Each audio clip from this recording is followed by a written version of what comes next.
Very nice. Know each other, yes. be able to help each other, be able to share information to one another, because we're living in a foreign country, and sometimes when you come in, you do not really know your left and right. Yes. And sometimes some people have been living a longer time and know more. Yeah. And you can always win information from them on how to live here comfortably. Yeah. And also enhance your own life. Yeah. I believe the side of sharing information must really be promoted, because that is very, very important. Sharing information, you know, why most of African people, women don't go forward per se, is that they lack the ability to get information. Yes. And the society we are in is full of information. When you sit in the tram, you see they want to get information. People are reading, people are just, you know, reading or everything. But to the African woman, you can like the adage says, that you can hide something very, very powerful in the book for a black man, and they can't easily dictate it. Yes. You know, so sharing information, what you ladies are doing, I think is very, very powerful. Share information, let people know where they're supposed to go when they come here. Yeah. Because being in the diaspora is not an easy thing. No. So we need, you know, figures, people who have been there before, who can lead us and show us the way. Thank you so much for what you are doing. So who are qualified to join your association, and what benefit do people gain in joining this lofty association? Actually, every Nigerian woman can join Nigerian Women Association. It is an open association. Yeah. We do not we have our rules and regulations which holds us to be able to keep to holding this meeting. Yeah. We have our days that we do the meeting. We have our fees we pay, which is not very much in the real sense. Every month we hold our meeting every last Saturday of the month, and we pay €5 for just 1 month. For that just 1 month. Okay. And this money is just to help put things together for us to be able to go to other invitations or do other activities. Yeah. Sometimes we hold dialogues as well with other associations. Let the president tell us a little bit about those dialogues. Well, we held dialogue several times in Rotterdam, I would say. Yeah.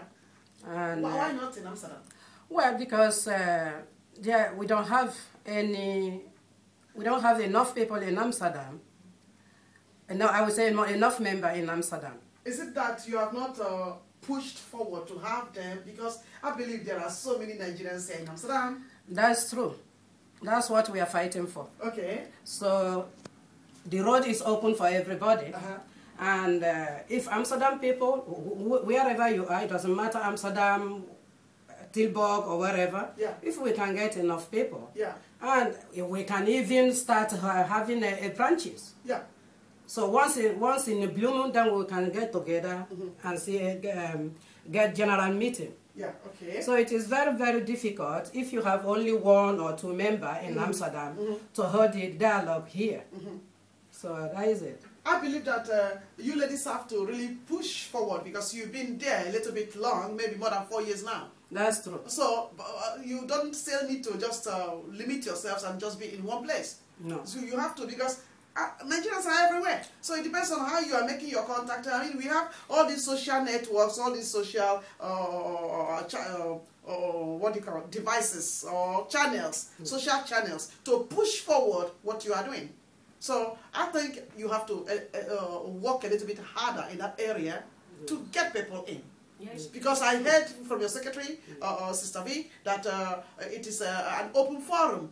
Every Nigerian woman is eligible to be a member. Yes. I mean, €5 is nothing that we can pay every month. But if the leadership is not strong enough to attract other women, then you will not attract them. Well, can I say something? Yes, you have. You are right. You are right, because we have been quite a while, as you said. That's true. But at this moment, there is a new regime, and that we are fighting, working very hard in order to extend the information everywhere at this moment. We are fighting, we are working very, very hard. That's very, very wonderful to hear. Well, outsiders, those of you who are listening to us right now, the Nigerian Women Association in the Netherlands, they are right here in the studio. You can call us on 027371619. If you buy to their ideology, call us. And if you are having contrary opinion against what they are saying and you want to explain yourself, call us on 027371619. Women Empowerment segment. Oh, back on track. So, what are some of the outstanding works you have done or accomplished so far? Any of you can always speak. In 2000, we're now in 2011. Yeah. In 2007, 2008, we actually started a plan for a project in Nigeria. Okay. And then being an association that we are like not so many as members, we intended to take this project down to Nigeria to the motherless baby home. We got it actually in motion. Yeah. But due to financial problems, we kind of slacked down. Yeah. But then when we really came back again, we thought, before we can take a project to Nigeria, we have to be able to show ourselves what we can do in the country we are living in. Which is very important. We got in contact, the president got in contact with some other associations. Okay. And also the built house people in Rotterdam. Yeah. They were very interested. That is why we are like focused in Rotterdam, because they give us more room. Yes. They give us more room. They give us more information of the things we can achieve. Okay. So we started with this dialogue. Okay. That is in each dialogue they bring up a theme. Yeah. And it is like coming together, and we will not discuss about that theme. Yeah. And when we're discussing it, everybody can bring their idea. And the first dialogue we had was about your environment, how you can improve in your environment, and how you can kind of live with your neighbors. That's good. And it was a very powerful dialogue. A lot of people came to understand why their neighbors behave the way they behave, and why they have to also check their own behavior. Exactly. We also had a dialogue on homosexualism. Yeah. And in the sense, you know, for a Nigerian, homosexualism, the word is a taboo. Yeah. And exactly. But then, what I understood in the dialogue is, whatever people are, you try to see the person. First. You try to respect each other. And use love. And use love. To correct whatever you want. And you don't criticize people in what they are regarding to their sexual need or sexual attractions. Okay. That you see people first for being people, for being human, and for being your neighbor. Yeah. And you be able to show love. Even God Himself loves these people as well. And so it was also a very powerful and challenging thing for a Nigerian woman to sit down and honestly discuss this theme.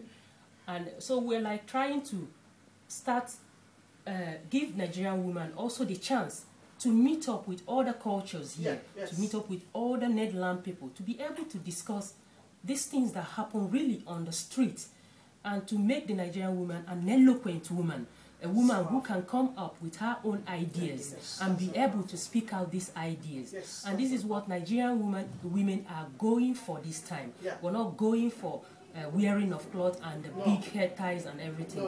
We're not trying to tell them, come out into the world, come into Nigerian Women Association. We're going out there, we're going with our information, we're going with our knowledge. We're trying to tell them the Nigerian woman is a powerful woman, knowledgeable in everything you can ever imagine. But if you don't come out, people will not know you are like that. Well, I'm very glad, Vicky, sorry to cut you in, I'm very glad that you can express to us or explain to our listeners that it's not about big time or gele, you know, the headgears and the flashy. Because with the newsletter and your flashy looks, we've had several comments, and some of these comments are that how would they be able to match with these women, because some of them only wear jeans here and wear all of these things. And meanwhile, in your photos, which we put in a newsletter and in our website now, you could see how flamboyant you ladies are looking. So I think it's important you stress on that issue, that people should not be hypnotized. They shouldn't be put, they shouldn't feel bad if they do not have anything traditional to wear. Yes. But let them just come out the way they are. Yes, actually. On our meeting it's days, not about big head ties. We rarely have these big hair ties and everything they call it. We come very simple. I think Nigerian Women Association is one of the most simple association regarding to flamboyant dressing, and regarding to watching each other in how much gold you have around your neck and all. We come very simply to be able to get together, see one another in our busy times. We need time to come together. And when we come, we dress very simple. And when we have an occasion, we still want to show them that the Nigerian woman is a very beautiful woman. Is a woman of class, is a woman that can show that in all her duties, in all her efforts, she can also be able to shine out there.